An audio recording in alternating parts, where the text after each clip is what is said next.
kita tahu bahwa kebijakan kementerian sekarang ini berharap bahwa satuan pendidikan itu benar-benar bisa menjadi basis pengembangan penguatan karakter. Karena kita sudah paham semuanya Bapak Ibu sekalian, bahwa ada penelitian yang mengejutkan kita, ternyata bahwa tidak terjadi korelasi yang positif antara pendidikan dengan kemandirian ya, dan dengan sikap sosial. Artinya semakin tinggi tingkat pendidikan, itu makin rendah tingkat kemandiriannya. Demikian juga semakin tinggi tingkat pendidikan, itu ternyata makin rendah tingkat kepedulian sosialnya. Nah, ini berarti ada masalah dalam pendidikan kita. Kenapa pendidikan tidak berkontribusi terhadap upaya-upaya yang bisa memperbaiki kehidupan bersama ini. Dan kemudian akhir-akhir ini kita juga mendapatkan ujian yang sangat berat, di mana bahwa intoleransi, lalu kemudian kekerasan, lalu bullying, ya, lalu anti demokrasi. Ini juga menjadi PR kita bersama-sama. Bagaimana pendidikan itu ikut mewarnai sebuah kehidupan yang menjadikan kehidupan ini damai dan mendamaikan. Dan ini penting karena aspek pembentukan kebudayaan itu mestinya bisa memperhalus perilaku manusia, bisa membuat lebih menyadari bahwa kita ada itu harus memberi nilai tambah atas keberadaan kita. Bahwa kita ada harus membuat kebahagiaan bagi orang-orang yang ada di sekitar kita. Kita ada harus meringankan beban orang-orang yang ada di sekitar kita. Pada prinsipnya pendidikan harus menghasilkan orang-orang yang memberi nilai tambah untuk kemaslahatan dan kemanfaatan bagi kehidupan yang lebih damai dan mendamaikan. Ya, ini yang harus menjadi perhatian kita semua, terutama Bapak Ibu guru yang memiliki mandat utama untuk memberikan dukungan dan bantuan agar anak-anak ini, anak-anak yang berada di satuan pendidikan ini nanti mendapatkan pengalaman belajar yang terbaik agar dia tumbuh menjadi manusia-manusia baik yang bisa memperbaiki kehidupannya dan kehidupan yang ada di sekitarnya, ya. Bukan memperburuk ya, tapi memperbaik. Nah, inilah yang sebenarnya menjadi moto dari LPMP Kaltara, itu ada ngedo melundo, itu adalah memperbaik lebih baik. Ya, ini prinsip yang harus dibangun, dan karena itulah pada intinya pendidikan itu harus mendahulukan kepentingan manusia untuk diperlakukan secara manusiawi agar dia tumbuh menjadi manusia yang bermanfaat bagi manusia lainnya. Itu ya. Ini harus betul-betul menjadi perhatian bersama. Jangan sampai kita ini hanya menghasilkan anak-anak yang pinter, tidak ada yang meragukan bahwa proses pendidikan kita memang membuat anak-anak kita makin pinter. Tetapi kepandaian dan kepinteran itu harus memberikan nilai manfaat. Kalau tidak, maka menjadi tidak ada gunanya. Ya, apapun yang dilakukan itu, kalau tidak diikuti dengan kebaikan, semuanya akan sia-sia. Pinter tapi tidak baik, tidak bermanfaat. Kaya tapi tidak baik, tidak bermanfaat. Ya, lalu jadi pejabat kalau tidak baik juga tidak bermanfaat. Jadi kemanfaatannya itu hanya akan bisa terjadi jika diikuti dengan kebaikan. Dan karena itulah, inilah yang paling penting di dalam pendidikan karakter itu, bagaimana kita menyiapkan agar satuan pendidikan kita itu bisa menjadi basis untuk menyemai benih-benih bangsa kita, agar kelak dia tumbuh menjadi manusia yang diharapkan sebagaimana di dalam rumusan tujuan Undang-Undang Sistem Pendidikan Nasional kita, ya. Saya mau mengajak Bapak Ibu sekalian, kita nggak boleh lepas. Sama sekali kita tidak boleh lepas. Menyimpang saja tidak boleh, apalagi lepas. Ya, kita harus betul-betul selalu terngiang di dalam pikiran kita bahwa ada tujuan utama kita di dalam memberikan layanan pendidikan itu Bapak Ibu bisa lihat di pasal 3 Undang-Undang Sistem Pendidikan Nasional kita. Ya, ini nanti yang akan menginspirasi yang mengilhami rumusan yang disebut dengan pembelajar Pancasila itu ada di dalam situ ya. Di dalam Undang-Undang Sistem Pendidikan Nasional nomor 20 tahun 2003, khususnya pada pasal 3, nanti coba dilihat lagi. Di situ sudah sangat jelas bahwa pendidikan itu bertujuan untuk mengembangkan potensi. Sekali lagi ya, mengembangkan potensi. Bukan melemahkan, apalagi mematikan. Ini berkali-kali selalu saya ingatkan kepada Bapak Ibu guru. Kenapa? Karena saya masih menemukan bahwa banyak perilaku-perilaku pendidik itu yang kontraproduktif dengan rumusan tujuan pendidikan nasional.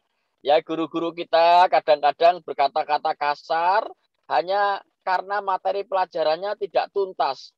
Jadi saya mau mengatakan, kita ini lebih mendahulukan manusianya atau materi pelajarannya. Ini yang penting, ya. Jadi kita harus melihat bahwa manusia adalah hal yang paling utama dan yang utama tidak boleh dikalahkan dengan yang lainnya. Ya, ini saya kembali lagi. Rumusan tujuan pendidikan nasional itu mengatakan tujuan pendidikan nasional adalah berkembangnya potensi peserta didik. Sehingga peserta didik ini menjadi subjek utama yang harus dikembangkan, bukan dilemahkan, apalagi dimatikan. Nah, kita kembangkan potensi peserta didik itu agar menjadi apa? Ini harus paham betul ini ya. Ya, dia berkembang potensinya agar menjadi manusia. Sehingga menjadi manusia itu menjadi yang paling penting. Menjadi manusia itu yang utama. Ya. Lalu manusia yang model seperti apa? Bukan manusia sembarangan. Bukan manusia-manusiaan. Tapi manusia yang beneran. Sebagaimana manusia yang diharapkan di dalam kehidupan bernegara kita. Maka di situ dikatakan manusia yang kita harapkan dalam pendidikan itu adalah manusia yang beriman dan bertakwa kepada Tuhan Yang Maha Esa, berakhlak mulia, sehat, berilmu, cerdas, kreatif, mandiri, serta menjadi warga negara yang demokratis dan bertanggung jawab. Ini penting Bapak Ibu sekalian. Jadi itu yang kita pegang. Nanti yang lain itu hanya sebagai aksesoris saja, penambah saja. Tetapi hakikatnya itu tidak boleh lepas. Maka guru-guru di Finlandia itu, negara yang sudah maju dalam pendidikan, dia nggak perlu dibimtek macam-macam, nggak perlu dilatih masalah kurikulum yang lain-lain. Dia cukup pegang saja tujuan pendidikan nasional. Jadi guru-guru kita mestinya pegang itu saja. Dan itu nggak boleh lepas, dan itu akan menjadi kompas yang memandu perilaku kita, yang menuntun sikap kita, agar semua tindakan kita itu betul-betul mewujudkan atau mendorong agar anak-anak itu potensinya berkembang, ya. Potensinya berkembang, lalu menjadi manusia yang beriman dan bertakwa kepada Tuhan Yang Maha Esa, yang berakhlak mulia, yang berilmu, yang cerdas, yang kreatif, yang mandiri, dan juga menjadi warga negara, karena kita hidup tidak sendirian, kita hidup berdampingan dengan orang lain. Maka disitulah kita perlunya menjadi orang yang demokratis dan bertanggung jawab. Ya, ini. Nah, lalu di dalam kaitannya dengan kehidupan bersama inilah Bapak Ibu sekalian, saya berharap berkali-kali Bapak Ibu, mari kita sebagai orang dewasa bisa memberikan contoh-contoh yang baik, lalu memberikan dukungan kepada anak-anak. Kalau anak-anak salah itu tolong mohon dimengerti ya, mohon dimengerti, karena memang anak-anak itu belum diikat oleh tanggung jawab seperti orang dewasa. Tetapi kita harus menyiapkan supaya anak-anak itu kelak nanti tumbuh menjadi manusia dewasa yang betul-betul bertanggung jawab. Maka sejak awal kita mendidiknya. Ya, mendidik itu di dalam proses bisa jadi ada perilaku anak-anak yang salah, ada perilaku anak-anak yang belum tepat. Itu wajar-wajar saja, tidak apa-apa, ya, karena ini sebuah proses. Ya, jadi istilah yang disebut bahwa anak-anak itu belum mukhalaf, belum dewasa, sehingga dia tidak terikat pada tanggung jawab. Tapi kita melatihnya, Maka kemudian yang diperlukan di dalam melatih anak-anak itu adalah kesediaan kita untuk selalu memberikan support, memberikan dorongan, memberikan bantuan. Itu yang penting daripada memberikan hukuman, memberikan cemoohan, dan memberikan bullying kepada anak-anak itu menjadi tidak bagus.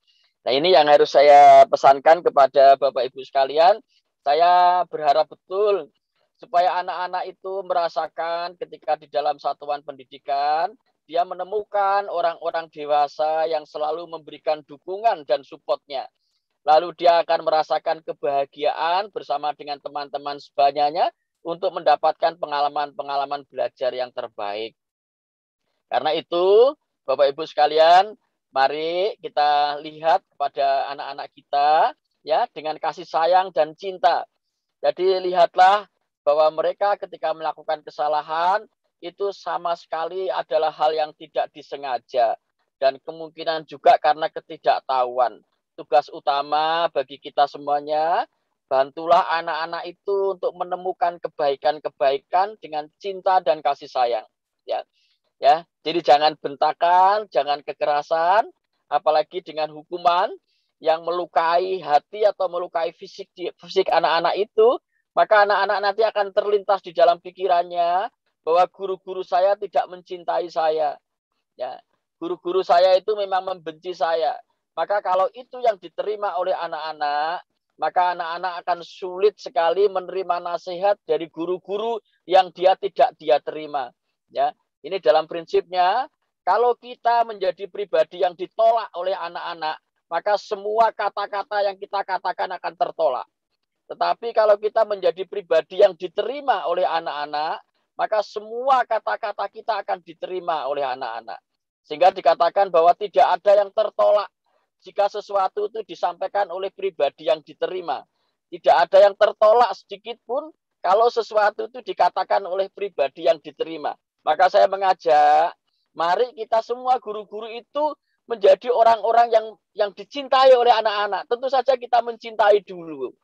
Tentu saja kita harus mencintai dulu. Ya, karena cinta itu kata kerja, bukan kata sifat. Kita tidak akan bisa mendapatkan cintanya kalau kita tidak mencintainya. Maka kita harus mencintai dulu supaya bisa mendapatkan cintanya. Ini yang harus saya pesankan berkali-kali kepada Bapak Ibu guru sekalian. Saya merasakan betul bagaimana kita mudah sekali menerima materi pelajaran saat saya mencintai guru-guru saya. Saya begitu mudah bisa menerima materi pelajaran, bahkan sampai sekarang saya tidak pernah bisa melupakannya oleh guru-guru yang saya anggap sebagai idola saya. Ketika saya mencintai gurunya, maka saya mencintai mata pelajarannya. Ketika saya mencintai mata pelajarannya, saya mudah sekali menyerap materi pelajaran itu.